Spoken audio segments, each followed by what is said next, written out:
último convite, uma mensagem de esperança, capítulo 5, desde sempre.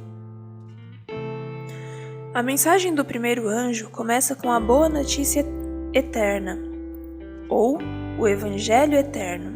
Por mais frequentemente que a palavra Evangelho apareça na Bíblia, essa é a primeira vez em que ela é acompanhada pelo adjetivo eterno, termo que João usa em outros lugares junto à palavra vida, isto é, em referência à vida eterna que podemos ter em Jesus.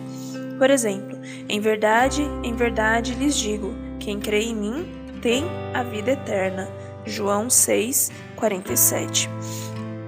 O Evangelho é eterno porque foi formulado por Deus na eternidade e permaneceu oculto até se manifestar em Jesus. Aliás, o Evangelho, a esperança de vida, foi elaborado mesmo antes do início do mundo. Leia as palavras de Paulo: Bendito seja o Deus e Pai de nosso Senhor Jesus Cristo, que nos abençoou com todas as bênçãos espirituais nas regiões celestiais em Cristo. Antes da fundação do mundo, Deus nos escolheu nele para sermos santos e irrepreensíveis diante dele. Efésios 1, versos 3 e 4. Fomos escolhidos nele antes da fundação do mundo. Antes mesmo de existirmos, o plano de Deus era que todos nós tivéssemos salvação nele. Isso não é predestinação. A ideia de que Deus escolhe alguns para a salvação e outros para a perdição. Não, todos fomos predestinados para a salvação, cabendo-nos escolher se desejamos isso ou não.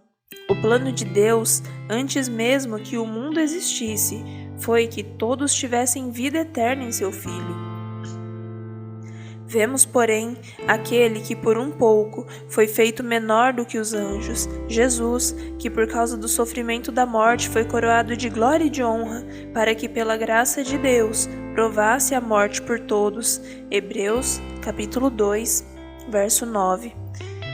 Por que morrer por todos, se não estivesse planejado que todo ser humano se salvasse, mesmo que no fim nem todo mundo de fato sejam salvos? Todos nós andávamos desgarrados como ovelhas, cada uma se desviava pelo seu próprio caminho. Mas o Senhor fez cair sobre ele a iniquidade de todos nós. Isaías 53, verso 6. Por que receber a iniquidade de todos nós, se a intenção não fosse perdoar todos nós? O fato de nem todos se valerem desse oferecimento não o limita, assim como a existência de pessoas morrendo de fome em meio a um rico mercado não é indício de que não haja comida suficiente. Tudo remonta à ideia, conforme salientado antes, de que fomos originalmente criados para a vida eterna.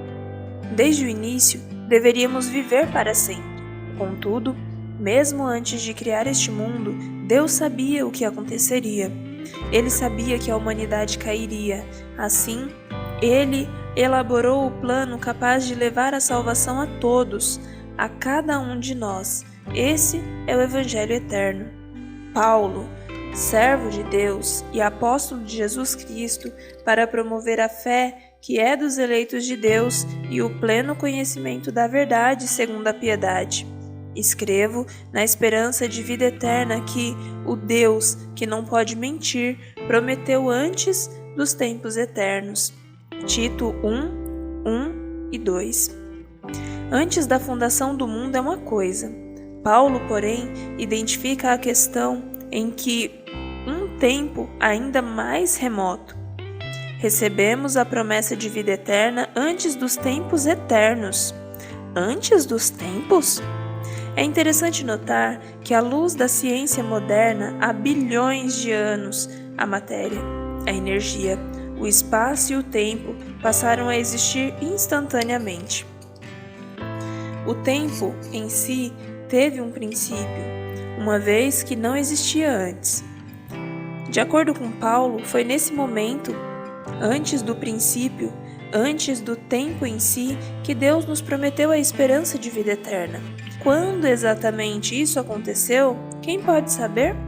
No entanto, podemos ter a certeza de que foi muito tempo atrás.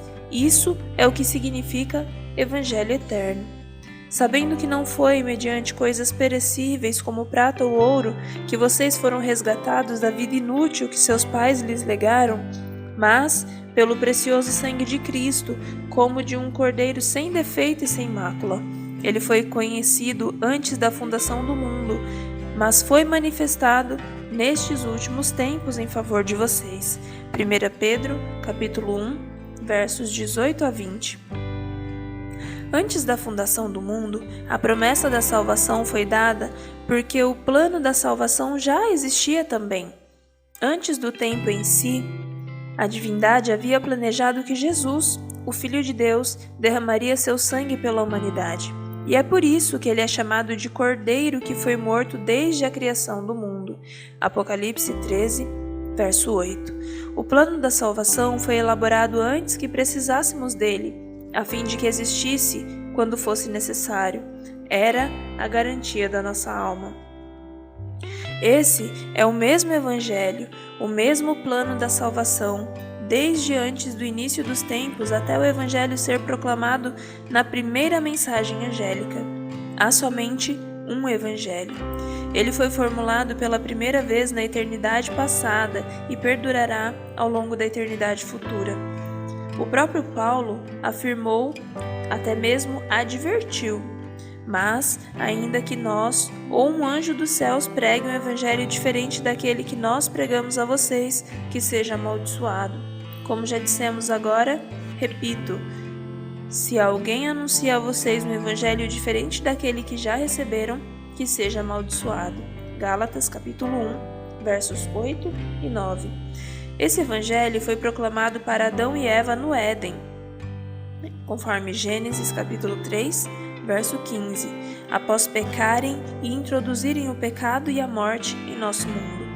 Esse mesmo evangelho foi pregado para Abraão.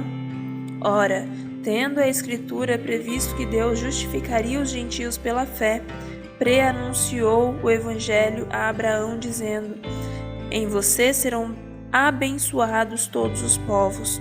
Gálatas 3, verso 8 e Gênesis 22, 18.